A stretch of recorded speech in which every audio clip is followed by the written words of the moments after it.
Mai Ausetalia Tala Fou se whapopongo le tautua le Radio Samoa i ana Tala Fou. Ua whailoa le Services Australia se isi suinga tele le a whaia le tutongino ai Tala Fou le Centrelink mai a mata whaamamalu ia whainga fou i a te sema. Whai mai o tupe mai fafo wha pesiaki ma mani ora o le a leto e talieina e whai mai eni pei menianga i le Centrelink a mata i le aso se fulu iwa o te sema. Whai loa le 7 News a whai whai se pei meni e tutongi eisa i Tala Fou o iai i le Centrelink o le amana o bia le whao ngā o seisi a wala fou ma le ai ai fo i le teimi e wha amutai e le malo le talieina o siaki pe ao o le lua awhelua sulu valu. O tusi e la fuane e le Services Australia i la tau e mana o miona tutongi ai Tala Fou o le a whai loa ne ai easy options po o nisi a wala e mawhai e o na whai atu tutongi o ai Tala Fou le Centrelink e ese mai i a wala e pei o na whae loa ne mua. E se fulu iwa tausanga o se tamaita i Talabou ua maliu le whaelawelawe tau taabale i Adelaide i le pō na pō. Whai mai mōli mauna whaamawe atu e whesoswani ave taabale to o lua na afia i le whaelawelawe le i Waterloo Kona o le isi na whaasau ina mai pei tai o le se fulu iwa tausanga lea e le i mawhai na lawea ina.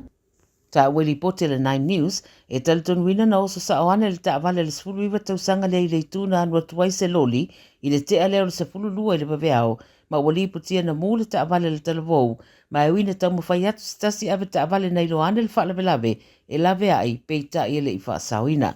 O le ave loli na ave atu le whare mai sa whaamnu o lia foi ma lo sosoani isu esu e ngā leo leo. Wa ato ai i le se fulu iwa tausanga lea le ono se fulu iwa o tangata ua mau so i fua i lungo o ala tetele i Ausetalia i saute i le nei tausanga.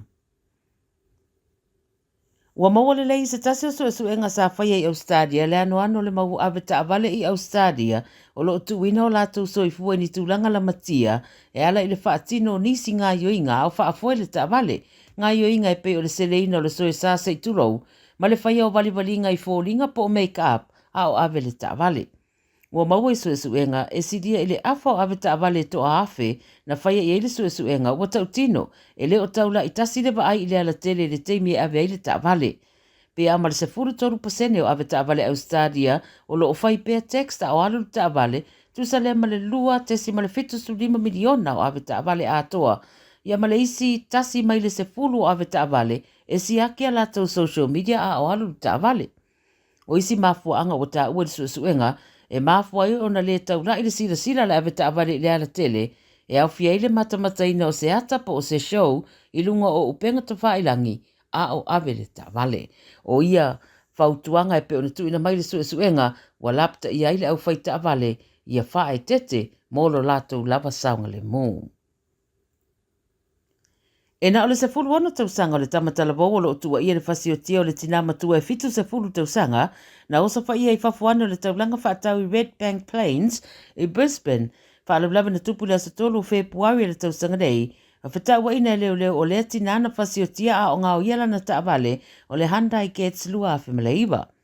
O le mata upu la wala awina le whaamsinonga o tamaiti Ipswich i le so a le imana o miona tula iei leo lo o mōlia na ona whaelo ane le whaamsinonga i loia se polo inga e te tawai ona whaelo uma whaamaoninga mai le mata upu. Le solua ono Novemba o toe tolo po atu iei le whaamsinonga a i tutono ni nei maasina talu ona fasiotia le tina matua lea na whai ai suinga e le whai ngā māloa Queenslandi e whaatatau i le mata upu lea o whai ngofia i ona te ena le taro sanga e tatala i tua i lātou e mō lia i sori ngā tū la fono ma ia whaatanga lau whaasaralau i mata upu e lotea i le whaamasinonga o tamaiti. Tala muli, wa tāpunia se tasi o matawhanga e māsani o na tumu i eitangata i sini, o na ua tā ua ieni o taota ua maua ai o lo umsalumia,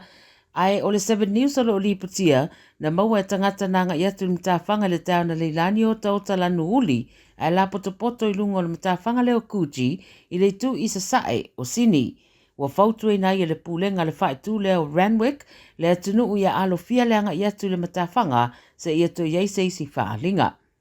Whaeloa o ana nafi leo a uli na mua i wa ai leo taota lea, ua ave le Ranwick City Council e whaia i eiso e suenga. Wai maise so upo le council le teminei, e le mai lopo ai au taota, mai na o le matawhanga leo lo o mautinoa le mawai, a o whaataria so e suenga o lo o whaia i isi matawhanga la latane. Ua whautua ina tangata ia awana I tango fia o tauta nei se ia maua mai le wha I unga le suenga po o lea tonu. Ia o le wha I unga le nao tala mai Ausetalia le Radio Samoa mo le nei awauri.